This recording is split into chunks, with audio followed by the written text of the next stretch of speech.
Calling all instructional coaches, curriculum specialists, teachers on special assignment, or whatever they call you. I'm Matteo Souza. And I'm Katie Ritter. As instructional coaches, we are often responsible for our own professional learning and can sometimes feel pretty isolated in our role. That's why we're here, bridging the gap with a wealth of tips, tricks, and building a community of coaches. So hit the restart button with us. Recharge your coaching batteries. And hopefully you'll leave feeling just a little bit less on your own coaching island. Welcome back to the Restart Recharge podcast, where we're dedicated to bringing you insights and inspiration to invigorate your educational practice. And we are... Celine, before you introduce, can I interrupt? I just want to give a shout out because it's our very first episode officially together. I know. We had one other where we were that was supposed to be our first episode with George, but then I was terrified for that one. Difficulties, and I wasn't here. And God bless you, you held it all down yourself. So I'm super excited that this is officially our first episode together hosting. I'm excited as well. I was sweating that entire episode also. Did a great job. It was terrifying. No, you're a natural. So I'm glad we're here together. We're so excited. We're thrilled to introduce you to our guest today, Lisa, an instructional design coach from Forward Edge. Coach Lisa Oldiges has a true talent for transforming lives with her down-to-earth approach. She helps teachers find ways to be more productive and successful, and maybe most importantly, to actually enjoy what they're doing. Whether she's drawing on her background in French and reading or working with district-level administration, her impact is felt everywhere. And when she's not at school, she's likely outside with her sweetie dog. Yes? My sweetie Ray and the dog. Yeah. But yes, thank you so much for joining us, Lisa. We're excited to have you today. Absolutely. I'm excited to be here. I know, I'm double excited because not only is it our first episode hosting together, but Lisa, it's been a little while since you've been on the pod. It has been, yes. I know, and longtime listeners will know because we reference you all the time. Aww. Love the intro. Great intro for you because truly you are so down to earth and you do make everything fun. Thank you. And nobody leaves without laughing with you. And that is just such a special touch that you bring not only to the work that you do with teachers, but also to the pod. So I'm stoked to have you back as well. Yeah. Awesome. Well, I'll kick it off. I unfortunately didn't get to be in the episode with Ben and Katie, but you all work on a team together. So you were the third coach that they mentioned that is also on their team. You were also not in that episode. So We're bringing you now. So we're going to dive a little bit deeper to the work that you all do that is pointing out some similarities, but even some differences. So our other coaches and listeners who maybe aren't in career tech campuses can learn a little bit from the really cool and unique approach from you all in career tech campuses. And then also, of course, other coaches who coach at career tech campuses. Hopefully we can add value there.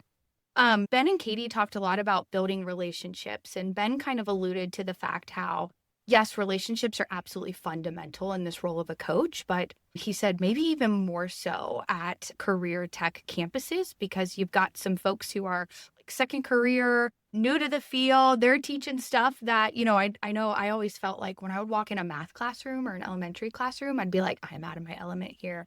But you're all walking into what do they call the horse? Equine. Thank you. I'm like, why am I blanking? Look, I can't even say the subject names right now, right? And cosmetology and all these things that are truly just put you so out of your element. So when we think about some of these really unique, more of the lab classroom than the core content classroom, right? What does something like walking in, you've built these relationships with the teachers and now you want to actually do a coaching cycle with them, right? Because most of those teachers, as Ben noted in the first episode, are second career teachers. Mm-hmm. And so instruction and pedagogy is what is new to them. So what does a coaching cycle look like with a content area that's just totally foreign and someone who maybe doesn't even have formal teaching, instruction, background training? Yeah, so it's actually kind of tricky. And before I dive into that, I would like to circle back around to that relationship building, because one thing that I don't think a lot of coaches think about when going into career tech rooms is it is a different environment, which we get. But one of the things that I did from the get-go is I bought myself a pair of steel-toed shoes so that when I'm in the labs, I'm doing as the students do. I have a pair of safety glasses. I always have a hair tie around my wrist, because one of the things I think is very important for any adult going into a career tech lab is to do as the students are being taught to do. We've got to be a role model for them and model that it's not just them because they're the student, but we, the adults, are going to follow those same safety protocols that they do. Oh And my gosh. so, Literally, that makes so much sense and my mind's blown already because I would have literally never thought to go out and get me a pair of steel-toed boots. Yeah. I would have never. right? Okay. I The didn't get fashion the boots. itself. Yeah, so no fashion statement here. They are very I'd be like, gym where shoe can I get the looking. bedazzled version? Yeah, how do you get leopard print, something like that? So yeah, that's the first step. The second thing to consider is, like you mentioned and was mentioned in that previous episode, a lot of these career tech educators are coming from industry. They have not stepped foot into a classroom before. Some have. For example, at my building, we do have a teacher this year who was new to us, but had taught at a career tech campus, like a, losing the word, college. That's what I'm looking for. Because we're recording. Here's the thing. Maybe we should just put this out to the audience. We're recording this the week before ISTE, and our team is in full on, like, it's fine, we're What's fine, happening? everything's fine mode right now. So Yeah. words are going to be like at 75% today, Yeah. I think. So junior college kind of level. So he did have some classroom background, but all of them, for the most part, are coming from industry. So a coaching cycle is not necessarily going to look like a typical academic coaching cycle because some of these people don't even know what an LMS is. Yeah. So they know that Schoology is there. They don't know what the heck LMS even stands for. And so a lot of times we have to start at the basics. Here is the program or the programs that you need to learn, and this is how they work. And it's the baby steps. Then we do get into some of the deeper stuff like the pedagogy. But again, it's very baby steps. So for example, I had a new teacher this year who was from nursing. And she had trained other nurses, but she had never had to deal with the scope of attendance and classroom management and lesson plans. So it literally was very baby step-ish. In my case, with my new CTs, I do a coaching cohort with them, and then I'll meet with them individually as well. But it is not a traditional coaching cycle as most of us coaches are used to. We literally are problem solving. We're figuring out how to. At one point, this particular teacher asked about getting her students engaged, but it takes so long to create those materials. We all know that, right? No matter what you're teaching. So one of the suggestions that I had for her was, have your students help you create it. Have your students do it. Have it be a project. Each one gets a chapter or each one gets a standard that you're studying for their test. They create the review activity. Yes, you check it to make sure it's valid, but you don't have to create a thing. And her mind was absolutely blown that she could use her students to create academic content. Yeah, that's great. And that is I love that you're pointing that out because I do think that is such a unique perspective that I would not have necessarily thought of. I would have probably charged in a little too hard in a career tech classroom without thinking about it's almost back to like Maslow's hierarchy of needs, right? Like you got to address them being able to just function with new systems and terminology, reshaping their brain. You know, like nowhere operates like a school does. Like nowhere else are we like having to get permission to go anywhere with single file lines, like attendance everywhere. Well, you know, that is a really probably like unique shift in their thinking of all of the things they have to do because they're now in charge of minors, not adults. Even if they were in a teaching role before, they were teaching other adults, which is definitely different. So And in those situations, you also don't have anything called differentiation. It's one size fits all when you're in the business. You learn how to do it, you do it the way we do it, or you're out. And we don't have that option in education. And that's a really tough thing for them, some of them, not all, but for some of them to grasp is, you know, we're here to help these students grow. How can we bridge that gap between where they are, which is not necessarily where we want them to be, and where they need to be when they leave us in 2 years? Because these students in our case are all juniors coming in, so they're with us for 2 years before they go out. So it's a very brief time that these instructors have with them to not only learn their own trade of being an educator, but then teaching the students the trade that they're here to learn, the career perspective. Yeah, and Ben and Katie had alluded to like how different the goals are for the students that are like solely in a career tech campus? Can you draw on that a little bit more? Is it like 90% of the students immediately go to get employed in their path, or how many students, if any, are like the goal is to actually get into a college or post-secondary program? What do the goals look like for these students?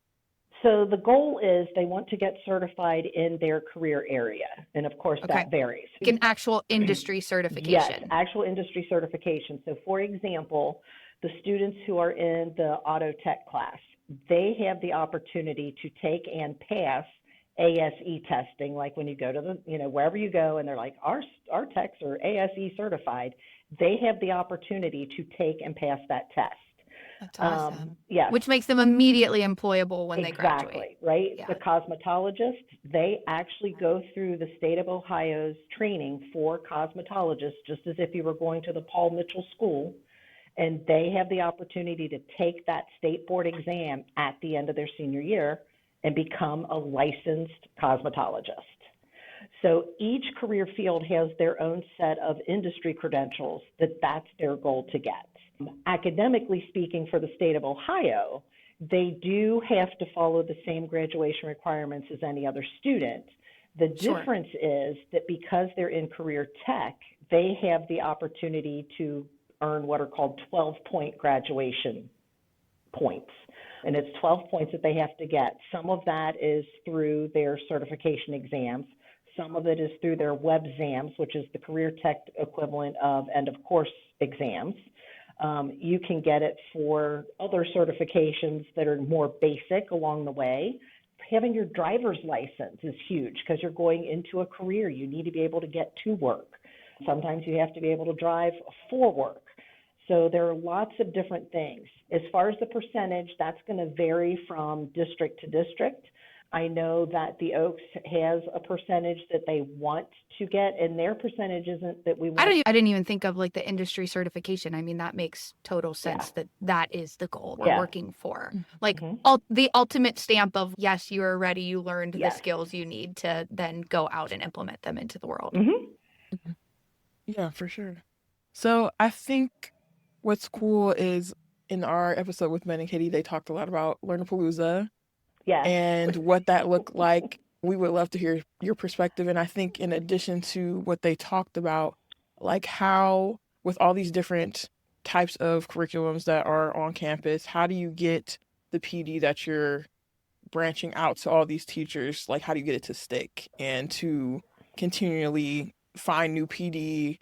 And I just could imagine like freaking out about like, okay, well, I need something for cosmetology, of course, because that's my favorite, but those are your people. Yeah, those are my people.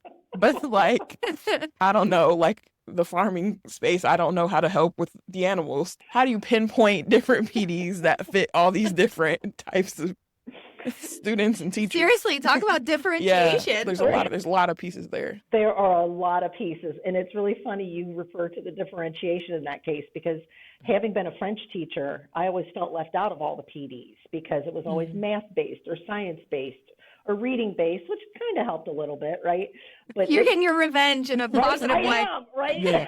Like, yes, finally. I totally, and it's funny because that's one of the things that has helped me in the relationship building.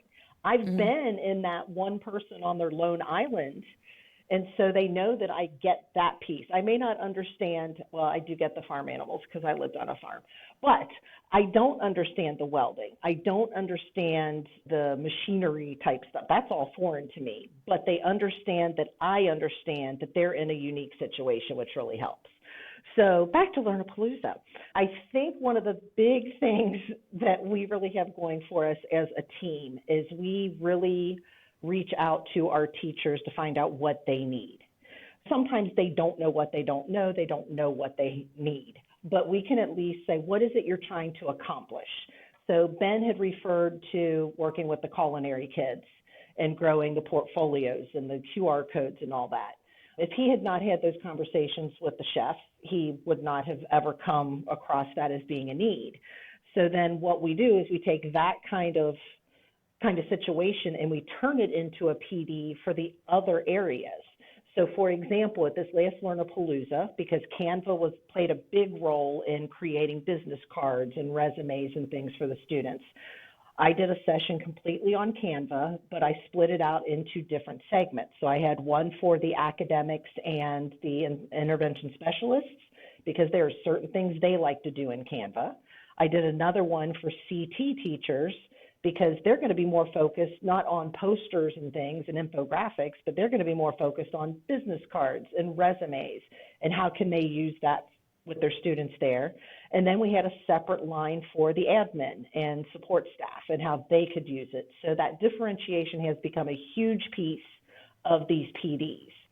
As far as making it stick, well, it's our glowing personalities, of course. This year, this was the second year that we had done Learnapalooza as a themed kind of thing, and can't tell you the number of feedback responses we got that said more Forward Edge coach sessions. So they get that we're trying This to team's good on the shameless plugs, too. Yeah, Oh, we are. really good. That's why Ben and Katie and I get along so well in this role, right?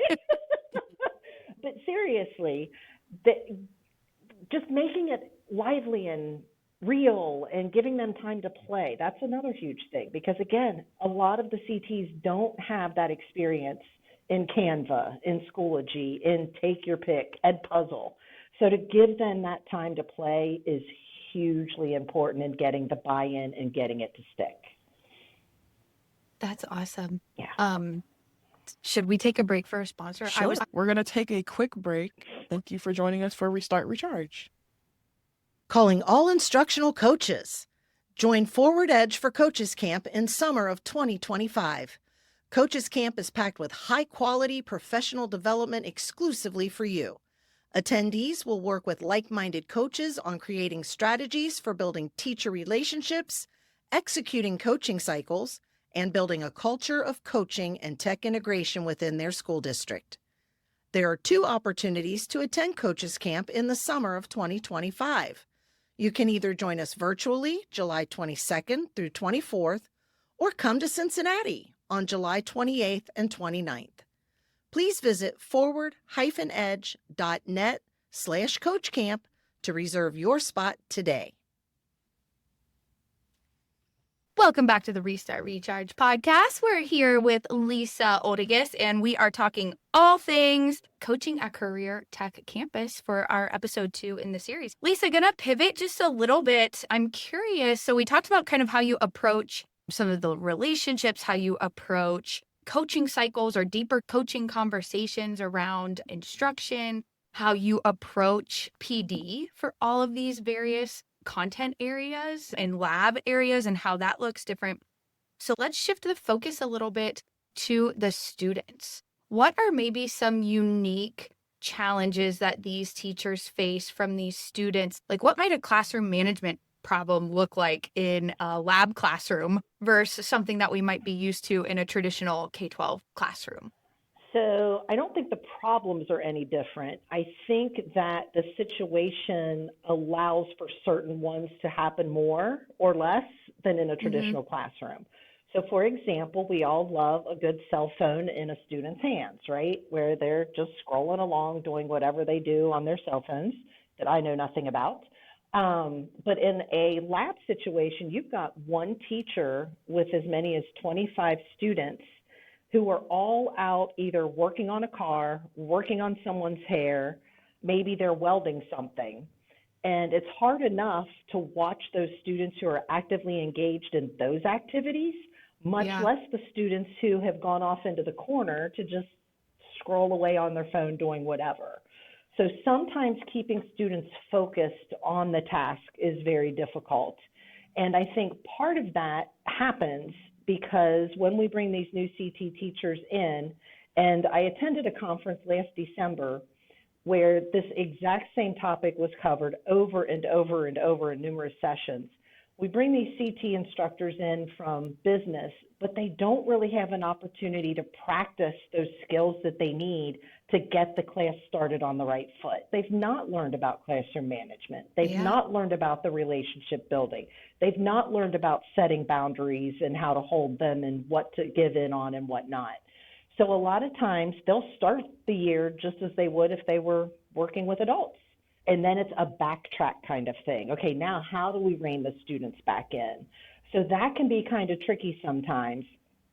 And trying to get those classroom procedures in place is key, is teaching them and guiding them through how to get classroom procedures in place, because they have also, on the flip side, a very special opportunity in that everybody can be engaged at the same time. So you might have 25 students divided up into 5 or 6 groups working on 5 or 6 cars at the same time, with the teacher rotating around to check in on them, like small group work in a class, in an academic classroom. It's just I'm curious what does the partnership look like, right? So I think it's easy for you to identify that because you have that formal like teacher education and background and experience, right? So it's probably really easy for you to identify that, which in my mind makes this like great coach career tech teacher partnership. Yes. So how have you been able to help the career tech teachers, particularly some of those first year teachers who, like you're saying, once you've got a few years of experience, they've probably figured out they can't just walk in like they would with their adults. But so thinking specifically about some of those first and early career tech teachers, how have you approached the partnership to help them set some of these boundaries and lay some of that groundwork? So definitely meeting with them and talking with them about what's going on. What do they see in the class? What's working? What's not? What would they like to see? It's different. I pop in often to just watch what's going on so I can get that lay of the land. And then I always work with them on whatever we come up with. So sometimes it's a rubric, maybe like a checklist. Some teachers feel like they need to track what students are doing. So in that case, we've created, in some cases, a checklist. Have they done their bell work? Have they opened whatever toolbox they needed to open? Do they have their stuff? And just walking with that teacher through that process. I'm really big on co-doing whatever it is with them first, because sometimes they need to see it in action before they do it. Sometimes they want to do it together, like, I'll do it, but will you be there with me? And then, kind of going back to the I do, we do, you do, but on a more adult kind of level.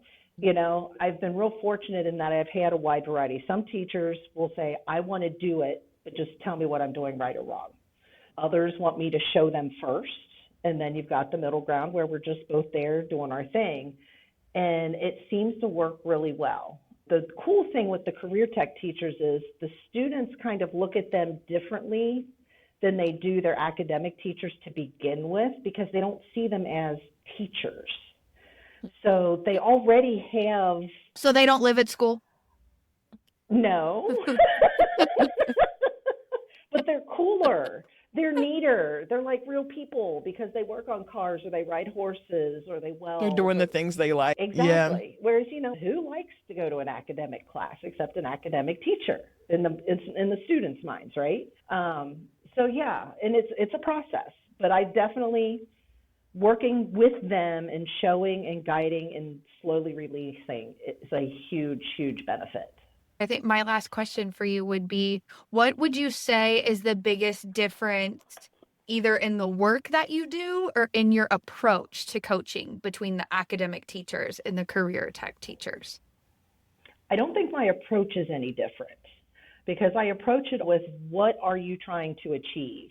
Yeah. And then figuring out what works best to get there. So that's no different. I would say probably the biggest difference is, even though I'm not an expert in math, science, social studies, and English, I'm way less of an expert in these other fields in the career tech side. So sometimes I need to learn a little more about what they do before I can help them. Yeah. Ben spoke to that a little bit too. Right, yeah. Right. So, it may be a classroom management issue that they're dealing with, but in order to come up with a solution, I need to know what activity looks like and what the goal of it is and how it works and how we can get the classroom management woven in with it. Yeah, that's true. We understand like station rotation or turn and talk or, something like that, but understanding like, what are we doing on the car or, out with the animals is probably totally different for us to even envision. Yeah. So in the last episode, Ben and Katie went into some details about like some of the benefits, and they really hyped you up as a part of the team and just working on a team and how that works, especially on a career campus. But we're curious to know if there are any challenges working on a team, what that might look like. Is there any time that you may have had a disagreement and had to work through, you know, any type of issues when it comes to working with other people on the same campus? Yeah, great question for our coaching teams out there. Me? Disagree with anyone? Never. She would never. Never, no. And nor would she voice it if she did. So, so working with the team definitely has its pluses and its bonuses. And they did a great job of expanding upon those. I think the challenge is, while we're trying to deliver the same general message across all the campuses, the challenge is that each campus is very distinct in some of their goals and their individual initiatives. So we can't always do exactly the same thing from one campus to the other. And sometimes it's hard for a team to realize that that's okay. Yes, there are times when we need to be in lockstep with one another, but there are other times you got to be able to let go and do what you do best for your group of people. I liken it to the difference between a primary and elementary, a middle school and a high school. You're not going to coach at all of those levels exactly the same way, so nor do we coach at each of our buildings exactly the same way. Another challenge is sometimes one of us will come up with an idea and think it's the best thing on earth, but then one or two will be like, So we definitely have to navigate through what are the pros, what are the cons, what are the whys, and Ben mentioned this. If we stick to our why, we always come up with a good resolution in the end. It might take us a while, but focusing on that why and does that idea support that why? How does that idea support the why? Yeah, love that. It's so important.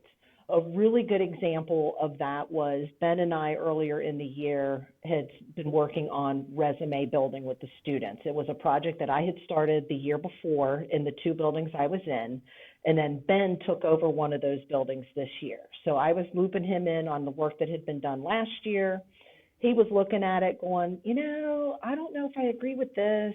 And I'm like, that's fine. And he's like, no, I really don't agree with this. I'm like, it's okay. This is your show now. You work with your English department. You work with your CTs. You've got to make it work for you and the group you're working with, So that was one where we did have some back and forth. And why was it set up this way in the first place? What can be changed? But it all worked out. Well, that's so healthy. That's so healthy. You know what I mean? Like, no team, no organization, no one should just be like going along with everything someone is saying. Like, that's not even healthy, right? That's not how we'll come to the best decision. And some of that like disagreement and debate, as long as we're like respectfully doing it, we're doing it for the right reasons, right? Keeping our why on the table. Here's what I think. We work with a consultant here at Forward Edge, and she always says, argue like you're right, listen like you're wrong. And I love that expression, because when you do feel passionate about something, get it out there. These are kids. I'm a huge believer, like, there is no room for ego in education. Like, we're not here for us and to prop ourselves up and to make our idea like this great thing that wins some award. Like, it's only a great thing if it's doing the right thing for teachers and students. So that's what we're here for. So I love to hear the healthy debate. Celine, even the literacy coach that you had on the team and like the healthy teamwork that you guys had. I love that so much, because too often I hear coaching teams that almost see each other as competition. And especially if it's like different coaching domains, right? Like, whereas in Lisa, your case, you guys are all like coaching on the same thing, where, Celine, in your case, like, you're there as the tech coach, he was the literacy coach. And I just loved hearing that partnership, because too often we see each other as competition. And it's like, listen, there are more problems to go around than anyone has time in the day to deal with in education. So let's work together and work smarter, not harder. And if we disagree, and let's ultimately come up with this new thing that's a hybrid of both of the best ideas and that we can implement for the kiddos. Yes. To hear that there's healthy debate going. Yes, very much so. Another challenge that I have seen, we haven't experienced it so much, but I have seen it in talking with different people, and even just looking at the CT educators that I work with. A lot of people, even though they're on a team, still prefer being in their own silo. And I cannot emphasize enough how important it is to let your team work with you, for you to work with your team, because the load is so much lighter. I know there are some people out there in the education world that I created it. I don't want anyone else to steal it, to see it, to change it, to use it. And that's one of the reasons that I think we thrive as a team is we do share, we do grow, we change, we modify. We've had a couple of different things. The Tech Madness, for example, Ben and Katie were both very bogged down with things in their buildings. So I had done a lot of the back end work to get it up and running.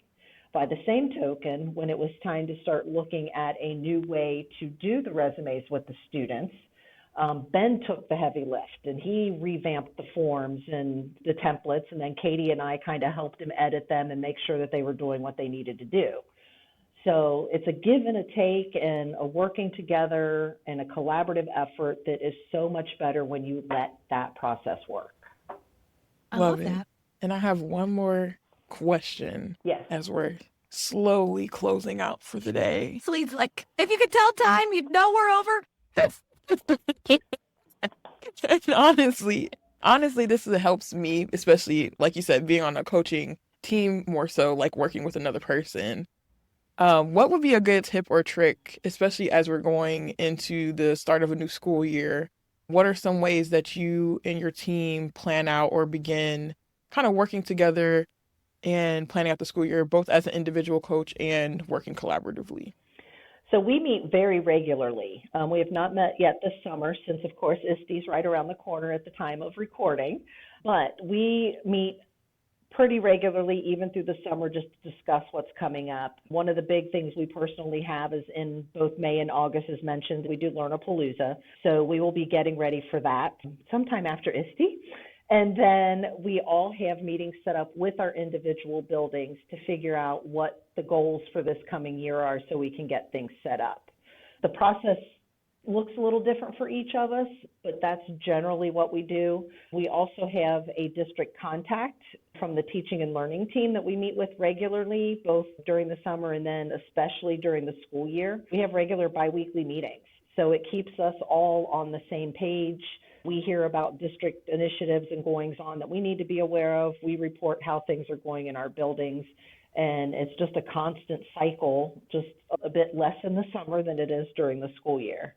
Awesome. So definitely, meet, collaborate, talk, and it's all virtual because we're in different buildings. It's virtual, and that's okay. Yeah. I mean, who doesn't like a good face-to-face meeting at a table? But, we do the best we can. Well, Lisa, we're wrapping up with top 3 tips, right? Yes. And I think I'm so excited for this because I think with these 2 episodes and your coaching team, you, Ben and Katie, you guys are at career tech campuses dedicated to, that's half of the focus, right? We have already started seeing the shift, and I think we will just continue to see the shift where not everyone needs to, nor should be like 4-year college career, college bound. Mm-hmm. And so I just see that even in our more traditional K-12 spaces, having more lab tech type courses and teachers embedded in those spaces, in addition to even a rise in popularity with some career tech campuses. So take that with a grain of salt. That's my take on where education's headed a little bit. Yeah. And so I think that this is great advice for our coach listeners who aren't even serving at full-time career tech campuses, because I just think more and more they're going to be approaching these more like lab skill building, industry credential building type tracks and courses in their schools. So I just want to kind of call that out. And so with that in mind, what would be your top 3 tips for coaches working with more career tech focused teachers?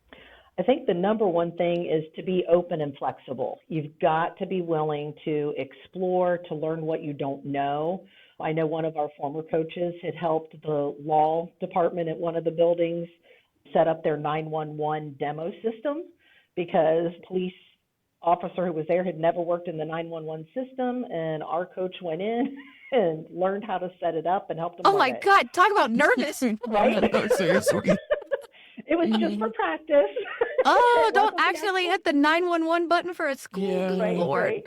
So that enabled the students to learn how the 911 system operated from the backside. So yeah, you just go learn it. Don't be afraid to go into the cosmetology lab. We've all, well, except for Ben, he pointed out he probably would not be very helpful to a cosmetology lab. But most people watching this could go to a salon and get their hair done, their beard done, their whatever done. So go in, use them, learn from them, experience it, whatever it is.